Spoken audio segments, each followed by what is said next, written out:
last tab reading, Refining the Soul. This is part of the book of the Liber Primus, the bread book of Carl Gustav Jung. So here it says, when I had the vision of the flood in October of the year 1913, it happened at a time that was significant for me as a man at that time in the 40th year of my life. I had achieved everything that I had wished for myself. I had achieved honor, power, wealth, knowledge, and every human happiness. Then my desire for the increase of these trappings ceased. The desire ebbed from me, and horror came over me. The vision of the flood seized me, and I felt the spirit of the depths. But I did not understand him. Yet he drove me on with unbearable inner longing, and I said, my soul, where are you? Do you hear me? I speak, I call you. Are you there? I have returned. I am here again. I have shaken the dust of all the lands from my feet, and I have come to you. I am with you. After long years of long wandering, I have come to you again. Should I tell you everything I have seen, experienced, and drunken? Or do you not want to hear about all of the noise of life and the world? But one thing you must know, the one thing I have learned, is that one must live this life. This life is the way, the long sought after way to the unfathomable, with which we call divine. There is no other way. All other ways are false paths. I found the right way. It led me to you, to my soul. I returned tempered and purified. Do you still know me? How long the separation lasted? Everything has become so different. And how did I find you? How strange my journey was. What words should I use to tell you on that twisted path a good star has guided me to you?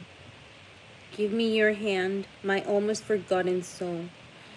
How warm the joy at seeing you again.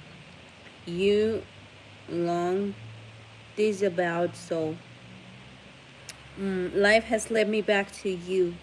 Let us thank the life I have lived for all the happy and all the sad hours, for every joy, for every sadness. My soul, my journey should continue with you. I will wander with you and ascend to my solitude.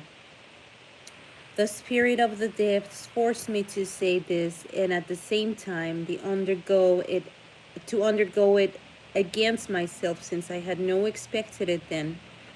I still labored misguidedly under the spirit of this time, and thought differently about the human soul. I thought and spoke much of the soul. I knew many learned words for her. I had judged her and turned her into a scientific object. I did not consider that my soul cannot be the object of my judgment and knowledge, much more at my judgment and knowledge the objects of my soul. Therefore, the spirit of the depths forced me to speak to my soul, to call upon her as a living and self-existing being. I had to become aware that I had lost my soul. From these we learn how the spirit of the depths considers the soul. He sees her as a living and self-existing being.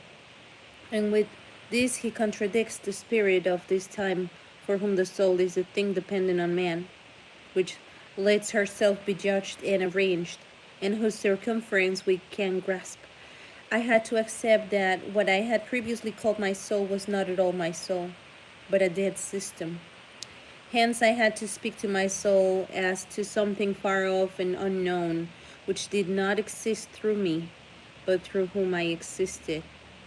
He whose desire turns away from outer things reaches the places of the soul. If he does not find the soul, the horror of emptiness will overcome him, and fear will drive him with a whip, lashing time and again in a desperate endeavor, in a blind desire for the hollow things of the world. He becomes a fool through his endless desire and forgets the way of his soul, never to find her again. He will run after all things and will seize hold of them. But he will not find his soul, since he would find her only in himself. Truly, his soul lies in things in man, but the blind one seizes things in man, yet not his soul in things in man. He has no knowledge of his soul. How could he tell her apart from things in man? He could find his soul in desire itself, but not in the objects of desire. If he possessed his desire, and his desire did not possess him, he would lay a hand on his soul, since his desire is the image and expression of his soul. If we possess the image of a thing, we possess half the thing. This very last line is powerful. Like, if we possess the image of a thing, we possess half the thing. Like the partial, I don't know, the partiality of the wholeness. So it says, the image of the world is half the world. He who possesses the world but not its image possesses only half of the world. So it's like like something that retrieves and gives.